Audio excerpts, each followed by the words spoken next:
Krishna Chaitanya Prabhu Nityananda Shri Advaita Gadadhar Hare Krishna, welcome.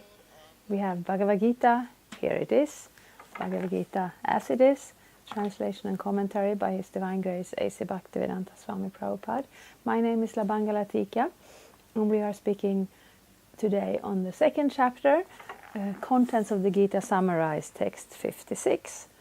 And I like to read the Sanskrit first. Dukheshvanudvigna mana sukheshu vigata spriha vitaraga bhaya krodha sthitadhir muniruchyate. One who is not disturbed in mind even amidst the threefold miseries, or elated when there is happiness, and who is free from attachment, fear and anger, is called a sage of steady mind. Yeah, so we have, I don't usually read them, but we have word by word translation also, and these words, they keep coming back. Vita means free from, raga attachment, bhaya fear, and krodha anger. So these things are, how to say, once one is under the influence of fear, anger and attachment, it's very difficult to break that attachment. So, purport. The word muni means one who can agitate his mind in various ways for mental speculation without coming to a factual conclusion. It is said that every muni has a different angle of vision, and unless a muni different from other munis, he cannot be called a muni in the strict sense of the term. Na savrishiyasya matang na bhinnam. Mahabharata Vana Parva 3:13-1:17. But a sthitadhir muni, as mentioned herein by the Lord, is different from an ordinary muni. The sthitadhir muni is always in Krishna consciousness, for he has exhausted all his business of creative speculation. He is called Prashanta Nishesha Manorathantara, Stohotra Ratna 43, or one who has surpassed the stage of mental speculation and has come to the conclusion that Lord Shri Krishna, or Vasudeva, is everything. Vasudeva Sarvamiti Samahatma Sudurlabha. He is called a muni fixed in mind. Yeah, so this is a muni, or a philosopher, you could say. Can't really just be a follower. They come up with their own philosophy, and we read about it and we study it in modern times, and also in Vedic times there were various philosophers, and they all would be very sharp and learned and able to be very logical in their discussion and in their words, and because of that intelligence and logic, they could defeat somebody else in a battle of wits, in a philosophical discussion, and that would be very, very prestigious and enjoyable. But a Sthitadhir Muni is a different kind of Muni. He has surpassed the stage of mental speculation, and that's very interesting, I think, because first, some people can be very dull. They don't even have a level of mental speculation. They just accept life. Yes, I'm living in a house on a street, and I go to work, and I eat, and I have a family, and that's kind of it. And then we evolve a little bit. We want to find something more interesting for our intelligence. Maybe someone is artistic, somebody is philosophical, so many things. But then we kind of reach a certain level where it's not so inspiring anymore. We even find that with scientists. You study something scientific, mathematics or physics or anything, and it seems at first to be very solid. Something is wood or metal, or something is 1 + 1 is 2. But when you reach some higher level in most of these sciences, you come to a point where it becomes mystical again, where particles or waves are interchangeable, or where numbers suddenly start to do totally different things. And those persons who have been doing this research and studies and come to the point where their material intelligence doesn't really how to say, isn't able to grasp the whole situation anymore, they turn to some mysticism. And sometimes this may not always be the case, but it is sometimes the case that someone who is very scientifically minded tend to have a little bit of distrust towards religion and God, so they might adopt. It is not uncommon that they become Buddhist, because there you don't actually have a concept of God as such, or of the individual soul, but you reach a certain level where you become a little bit lifted above this flat, material, square understanding. So that actually happens. So the Bhagavad-gita, of course, and our line of Vaishnava philosophy wants us to come to that stage. When you surpass the stage of mental speculation, you come to the conclusion that Lord Shri Krishna is everything. Vasudeva Sarvamiti. He is called a Muni fixed in mind. Such a fully Krishna conscious person is not at all disturbed by the onslaught of the threefold miseries. And the threefold miseries is defined as the miseries: adhyatmika klesha, that comes from the body and mind; adhibhautika klesha, miseries that come from other living entities, which includes people and mosquitoes and any living thing; and adidaivika klesha, which means the suffering that comes from the devas, the demigods, or when we don't have the vision of seeing the devas, which comes from natural causes, weather and natural catastrophes and so on. So the person who is not disturbed by those miseries, he accepts all miseries as the mercy of the Lord, thinking himself only worthy of more trouble due to his past misdeeds. And he sees that his miseries, by the grace of the Lord, are minimized to the lowest. So that is humility, and that is determination, and that is a steady fixed mind. We speak about humility, which the definition of knowledge actually begins with humility. But humility is not the same as low self-esteem. It doesn't mean we become depressed and thinking that we are very low and useless and so on. It's just a little bit of a realistic vision. Compared to the universe, compared to Krishna, the Supreme Personality of Godhead, we're all rather small and insignificant. And this is not a problem, because this is our nature.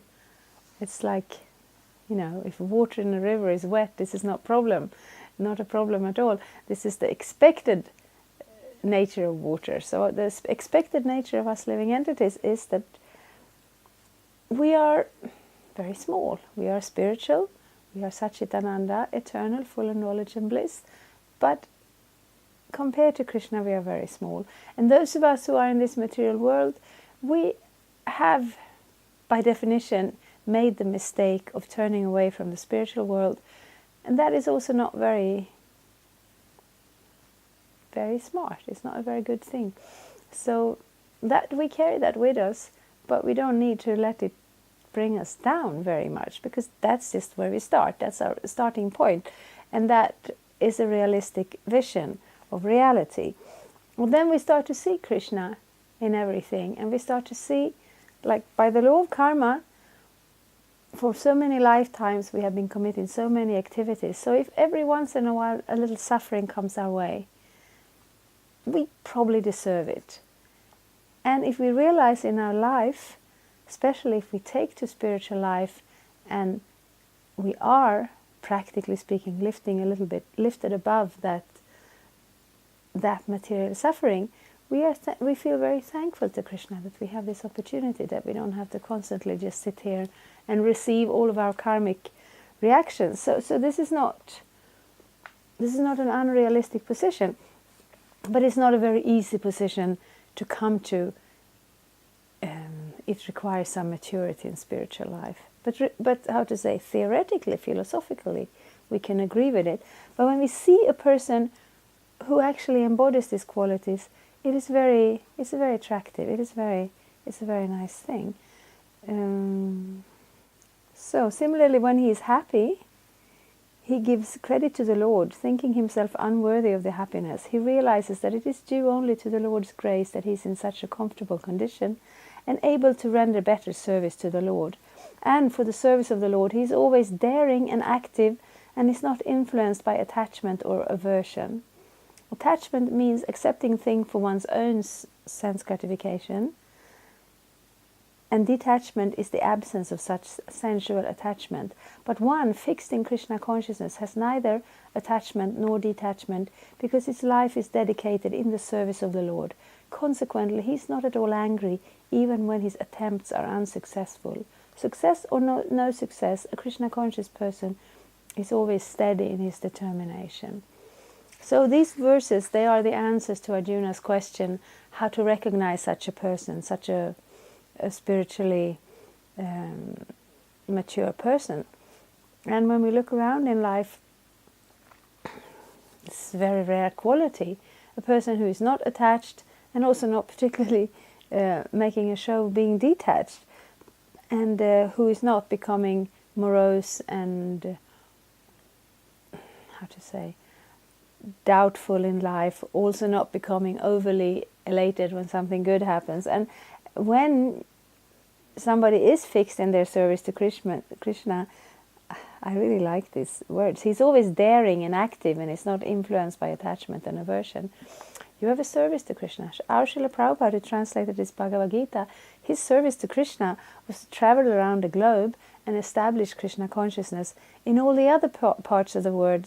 That was in India, where there was some Krishna consciousness already still present, and then of course coming back to India and establishing temples and programs there as well.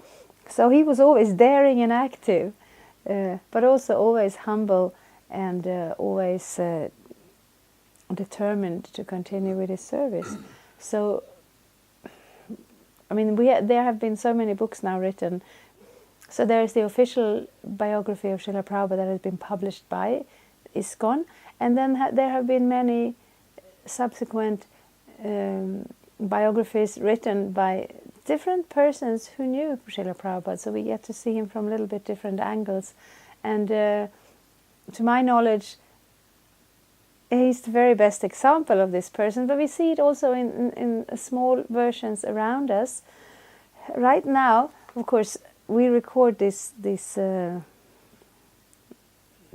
films a little bit in advance, so whenever you will see this, it's not going to be right now. But right now, here in Sweden, we had the experience of losing one of our very dear devotees, Anu Radha dasi, who lived here in Stockholm and was always such a delightful, sweet person, always kind and always smiling and always doing a lot of service, arranging for a lot of cooking for festivals or for prasadam in general. And as you may know, ISKCON is sometimes called the kitchen yoga, because cooking is a very big part of our activities. And you'd always see her arranging big quantity cooking and engaging other people. And it's always, what was this word, daring and active. She was not afraid to ask someone for help or to engage other people, but you never see her morose or worried. And then we find out she had such massive health problems, and I had no idea. I knew there was some health problem, and I had no idea. And now, of course, we're feeling that loss, but we're also feeling that inspiration of having known a person who is embodying these qualities. These qualities are not just theories. These qualities, they are shown in those persons who have given up on trying to be very creative and finding new ways to enjoy them and control the material world, and who have, not out of depression or a lack of intelligence. That's not why we follow Krishna. We follow Krishna because he's giving us that vision and that entrance into the reality that is raised above this material platform. And that such a person, having actually realized, I'm not this body, right now I'm in this body, I have my service to Krishna in one way or another, I have my, I have my spiritual master who is following his spiritual master, in trying to please Krishna, in trying to also reach out and give Krishna consciousness some capacity to those around us. And yes, reading these verses, I can't help thinking about her. This is just a couple of days ago, and we are a little bit in shock. But this is also, we don't just read the Bhagavad-gita, how we are not this body, and then when we die, we get completely shocked. We don't get completely shocked, but we feel the loss of such a person, because that's what we aspire for. We aspire for the association of the devotees who are always engaged and inspired and, friendly and equipoised and determined in their Krishna consciousness. So we read about such persons in the Bhagavad Gita. We sometimes see the great sages who are a little bit influential, and then we see those who are maybe in a smaller capacity, but we meet them in our daily lives. And reading Bhagavad Gita inspires us to practice Krishna consciousness. But meeting those persons who we can see the actual result of practicing Krishna consciousness, that is also very inspirational. And we thank them for being part of our lives. So I don't usually say this here, but I have this channel, and I would like to be also part of reaching out and making Bhagavad Gita and Krishna consciousness accessible maybe to those who don't usually come across it. And it would help me a lot if you're not a subscriber, if you would go for the subscribe button, because after a certain number of subscribers, the channel becomes more visible, and I don't need to be very visible, but I'm thinking if Bhagavad Gita is more accessible to in this world, that would be a good thing. Thank you very much. Hare Krishna. Thank you for watching. We aim for updates every Tuesday and Friday. Please come back. If you have any questions or comments, please leave them down there. We also have some links and information for you. And there is, of course, the subscribe button. Thank you. Hare Krishna. I'm a Hare Krishna, and I approve this message. Subscribe. Vandeham Shri Guru